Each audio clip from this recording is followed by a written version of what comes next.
Meus queridos irmãos, mais uma vez eu saúdo a todos com a bendita e gloriosa paz de nosso Senhor Jesus Cristo. Estamos aqui mais uma vez para dar continuidade ao nosso estudo de escola bíblica, falando sobre o primeiro trimestre das nossas aulas, onde estamos dando uma série de estudos sobre a evidência do arrebatamento, e os irmãos creio que já têm observado que nós estamos aqui numa sequência de estudo falando sobre o arrebatamento da igreja. E observe que na primeira lição nós falamos sobre sinais que precederão o arrebatamento da igreja, que precede o arrebatamento da igreja. Na segunda aula nós falamos sobre o arrebatamento da igreja e levando ao entendimento aos alunos sobre as duas fases da sua segunda vinda de Cristo. A vinda do Senhor para arrebatar a igreja e a vinda do Senhor em glória. A terceira aula nós falamos sobre a ressurreição dos mortos em Cristo, falando sobre aqueles que vão ser ressuscitados para ser arrebatados juntamente com a igreja. Na quarta aula, agora nós vamos falar sobre os cristãos vivos serão arrebatados.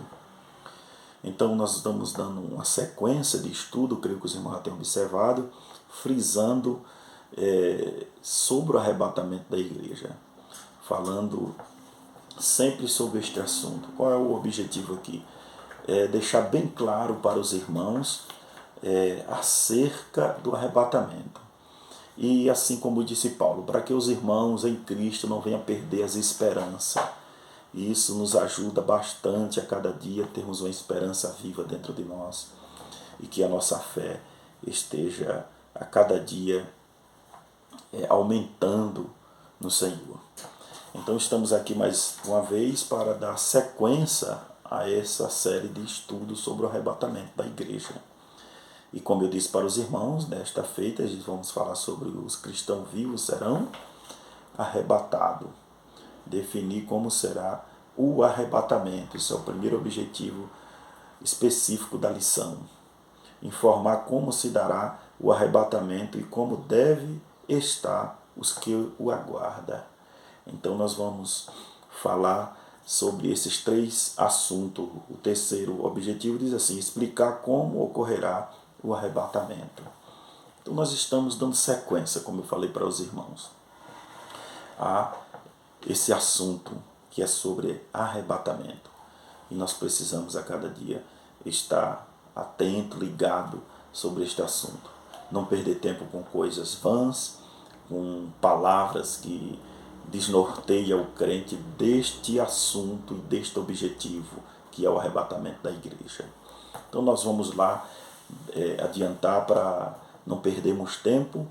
E como eu sempre digo para os irmãos, estamos aqui para dar uma rápida introdução acerca do assunto. Mas vamos lá. O primeiro tópico vai falar sobre seremos arrebatados. Seremos arrebatados. Isso é uma certeza que o crente deva ter dentro do seu coração, e esperar todo o tempo este momento. Está todo o tempo preparado esperando esse momento. Então nós vamos para o primeiro ponto, que é o subtópico, diz assim: ao encontro do Senhor nos ares. Então, ao encontro do Senhor nos ares. E vamos ter uma rápida definição aqui novamente sobre o arrebatamento. Falamos em lições anteriores, mas vamos falar novamente. O termo arrebatar vem do latim, rapto, que significa agarrar, levar, embora. É o significado, é a definição dessa palavra. Do qual procede o termo raptar. Olha só que coisa interessante. Do qual procede o termo raptar. Então observe que aqui já podemos entender, como falamos em lições anteriores, que alguém vai vir nos resgatar. Quer dizer, alguém vai vir nos tirar daqui. Quem é esse alguém? Esse alguém se chama Jesus Cristo. É aquele que prometeu que vai vir nos buscar.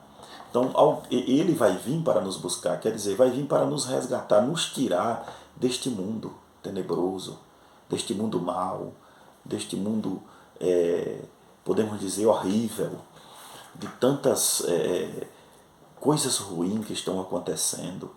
Como falamos, irmãos, os sinais nos mostram que Cristo está voltando para buscar a sua igreja.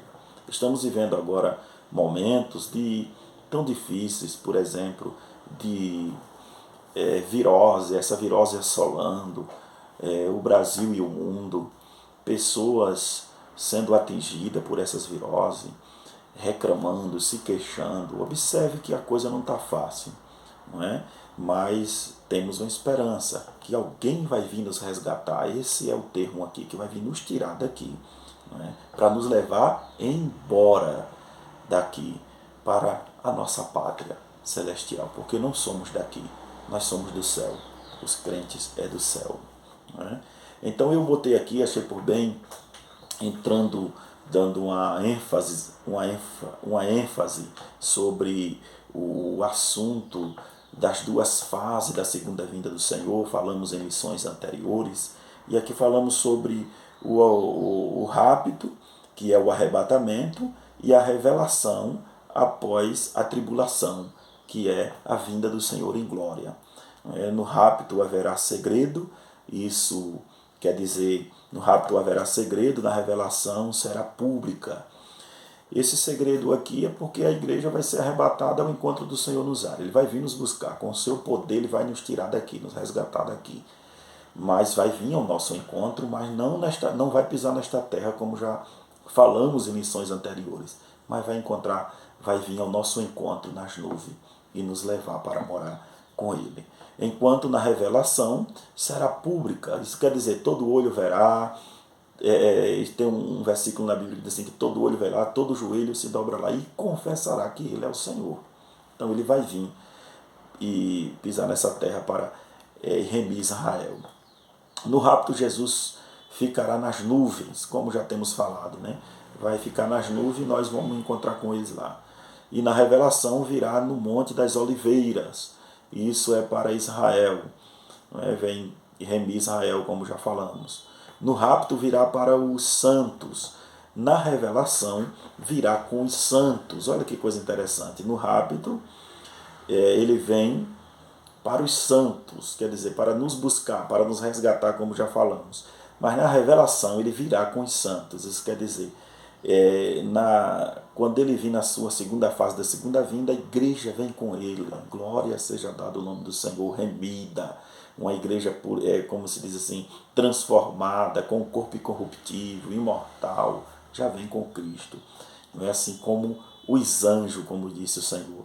Não é anjo, a igreja não vai ser, entenda essa palavra, porque a igreja não é anjo, não vai ser anjo, vai ser como os anjos. Isso é muito interessante. Então vamos lá. No rapto haverá profunda alegria, na revelação haverá lamentação. Então no rapto a alegria da igreja, dos santos, daqueles que vão ser arrebatados, né? Mas os que ficaram vai ficar aí triste, porque sem saber o que aconteceu. Mas vamos lá. Haverá lamentação na revelação, porque vai ser momentos de tristeza para muita gente. Jesus vem para remir Israel e destruir os inimigos de Israel. No rapto os incrédulos serão deixados. Olha só, no rapto os incrédulos serão deixados. Não é isso? Na revelação serão destruídos.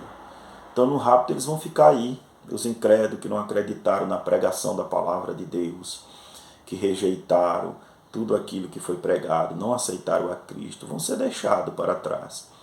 Vão ser iludidos pelo anticristo durante 3 anos e meio. Depois vão passar pela grande tribulação, momento de angústia, sofrimento.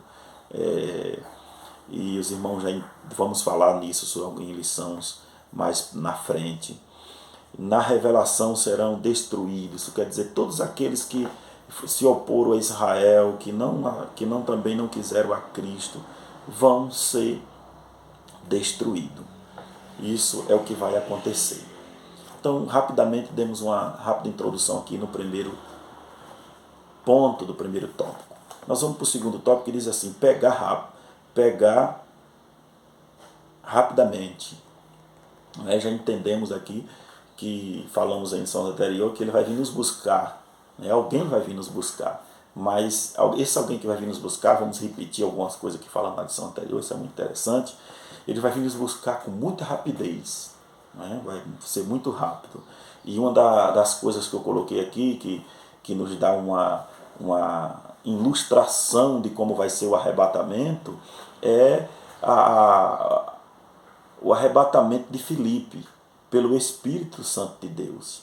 Porque observe que após ele ganhar aquele eunuco para Jesus, porque ele tinha ido na festa em Jerusalém, como era de costume, e lá ele comprou um pergaminho e ia lendo, e os irmãos sabem que o texto em Isaías falava sobre Cristo, e ele ficou confuso ali, sem saber quem era, até ele pergunta a Filipe assim, esse homem está falando de si próprio ou de uma outra pessoa? É aí que Filipe aproveita o ensejo e prega e fala de Jesus Cristo para ele, fala que Jesus já tinha vindo, tinha morrido na cruz do Calvário para nos redimir, e agora estava sentado à destra do Pai.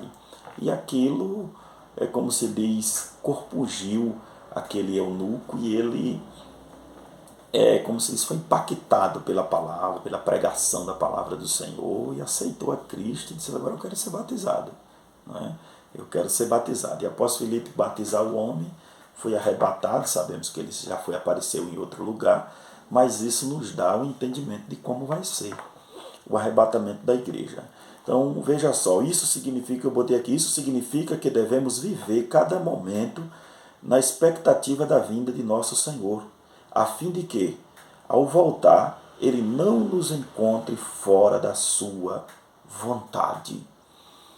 Glória seja dada o nome do Senhor. Meus queridos irmãos, isso aqui nos ajuda a termos uma vida de santidade, uma vida de comunhão com Deus, a cada dia apegarmos mais com as coisas de Deus, a cada dia sermos mais crentes.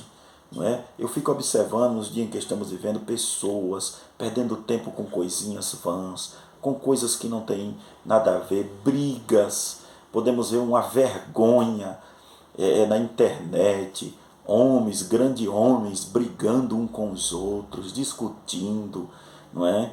Por posição, por status. Meus queridos irmãos, o que nos aguarda é muito maior, o que nos aguarda é muito melhor. Cristo vai vir nos buscar para um repouso glorioso. Então, não vamos perder tempo com essas coisas, porque é perigoso, né? Então, veja que João, na sua primeira epístola, no capítulo 3, e eu queria falar sobre o versículo 3, que ele vai dizer assim, que quem aguarda a vinda do Senhor se purifica. Isso quer dizer, a purificação quer dizer se limpar da sujeira, tirar tudo aquilo que pode nos contaminar, que pode atrapalhar a nossa vida espiritual. Então, nos mantermos puros, uma vida santa, aguardando com convicção a vinda do Senhor. Se tem alguma coisinha, pede perdão um para o outro, porque brigar não resolve, não é? Eu acho muito interessante que o escritor aos Hebreus vai dizer assim, segui a paz com todos e a santificação, porque sem a qual ninguém verá o Senhor.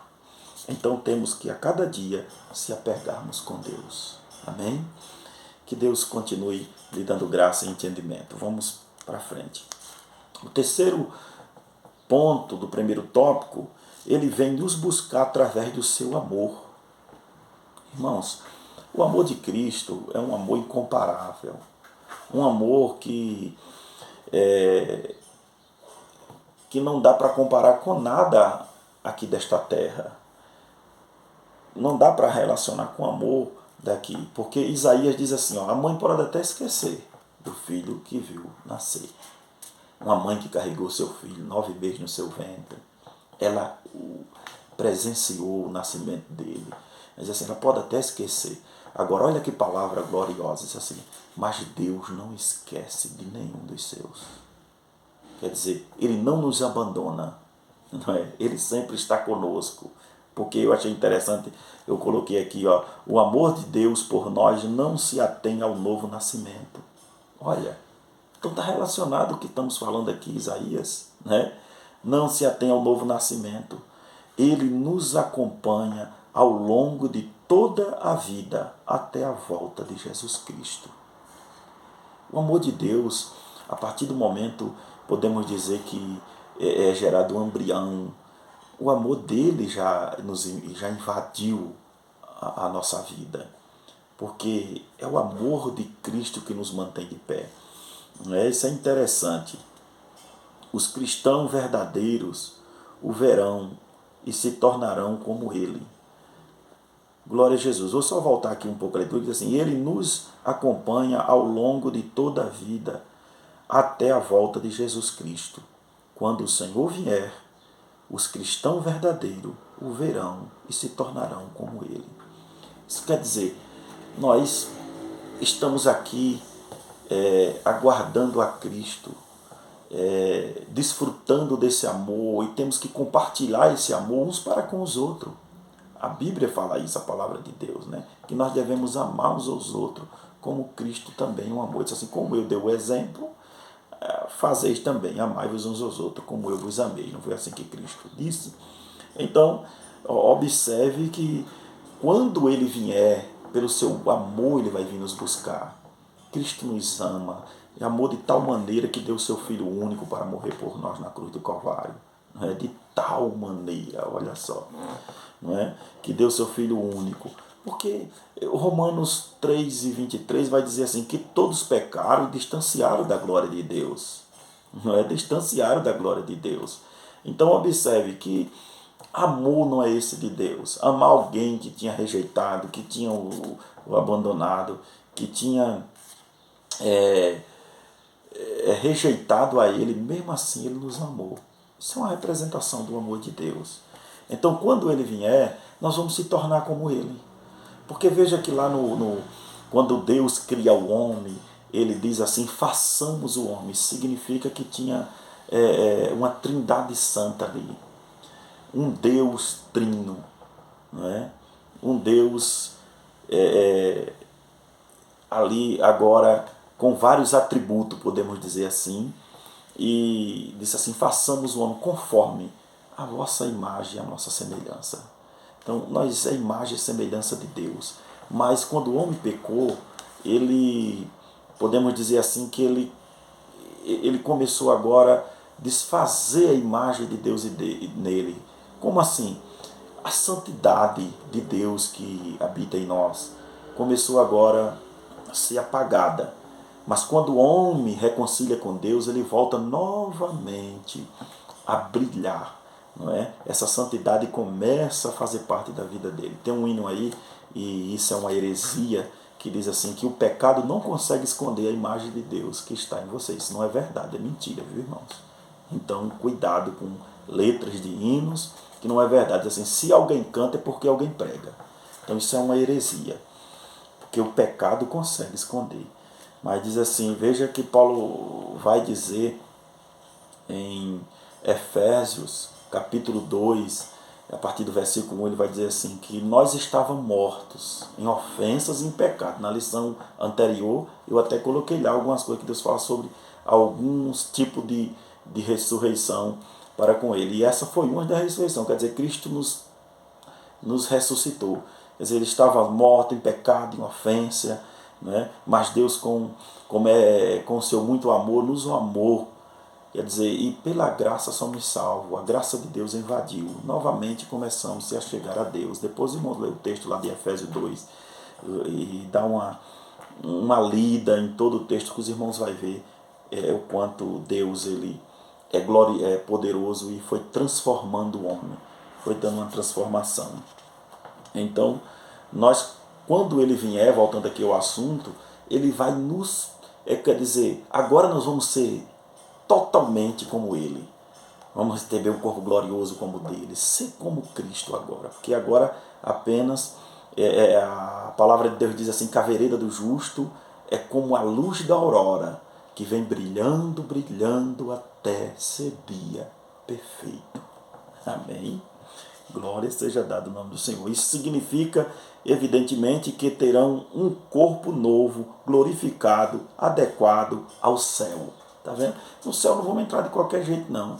Lá primeiro vai ter que passar por uma purificação, uma transformação. É por isso que nós temos que purificar, como disse o apóstolo João. Aquele que aguarda a vinda do Senhor, ele se purifica.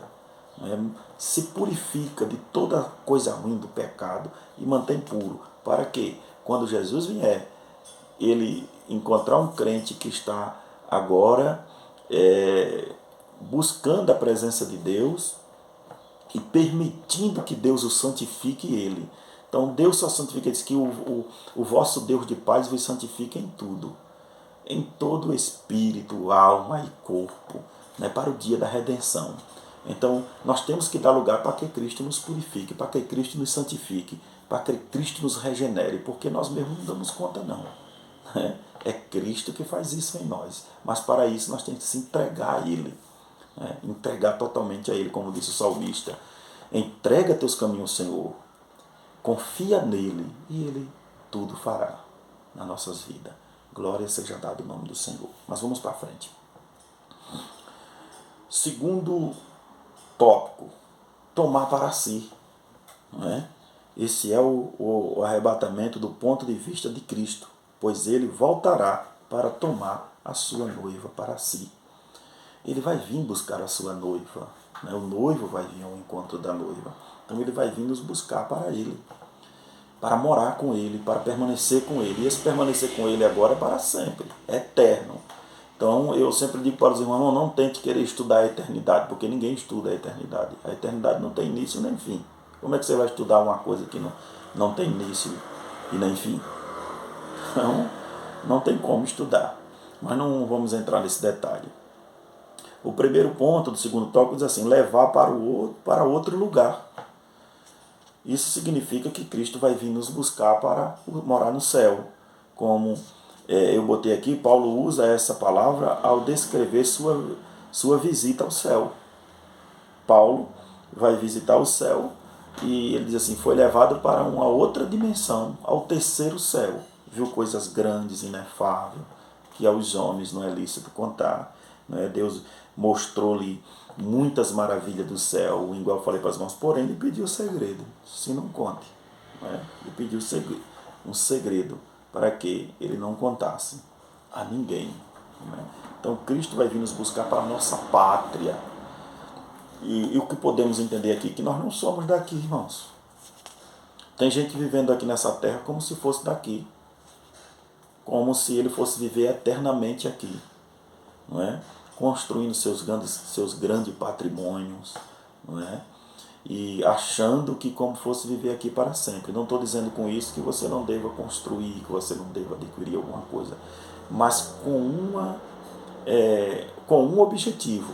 Sabendo que o que você está fazendo aqui nada é seu, vai ficar aí, não é? Apenas você constrói com a convicção dentro de você, irmão, eu estou construindo, mas a minha morada não é aqui não, a minha morada é no céu, a minha morada é com Jesus Cristo, né? Jesus disse isso quando ele orou ao Pai, se Pai, cuida deles, que quando eu estava aqui eu cuidei, porque eles não são daqui, eles vivem nesse mundo, mas não são do mundo, nós não somos deste mundo, então nós vamos ser levados para o céu. Glória seja dado o nome santo do Senhor. Nós vamos morar no céu.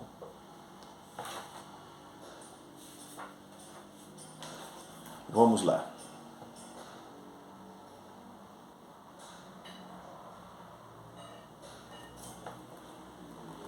Segundo ponto do segundo tópico. Jesus Cristo foi para um lar.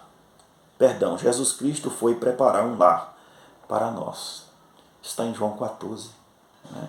Ele foi preparar um lar para nós. Quando ele vier, nos levará para esse lugar glorioso. Somos peregrinos e estrangeiros no mundo. Nossa verdadeira cidadania está no céu. Olha que coisa maravilhosa. Então ele foi preparar um lar para nós, como sabemos. Ele foi preparar a casa como noivo, ele foi preparar a casa para o seu dia de casamento, depois vai vir buscar a noiva. Então vamos lá, mas o cidadão de Filipos desfrutava do privilégio de ser cidadão de Roma, fora de Roma. Então veja só, os cidadãos de Filipos eles desfrutavam, eles não moravam em Roma, moravam a centenas de quilômetros de Roma, mas tinham o privilégio de ser cidadão romano. Isso é muito interessante, não é? Assim, quando, perdão, voltar aqui ao assunto. Adiantei um pouco a leitura. Somos peregrinos e estrangeiros no mundo. Então, os cidadãos de Filipos desfrutavam do privilégio de ser cidadãos de Roma, fora de Roma. Quando um bebê nascia em Filipos, era necessário incluir seu nome nos registros locais. Quando um pecador aceita Cristo e se torna um cidadão do céu, seu nome é escrito no livro da vida. Isso está em Filipenses 4:3. Então, olha que privilégio. Quando aceitamos a Cristo, isso aqui é uma pequena ilustração de como os filipenses, acerca dos filipenses, porque eles moravam longe de Roma, mas era cidadão de Roma. E veja só que isso nos dá um entendimento bem interessante, porque Paulo nos leva a entender isso aqui.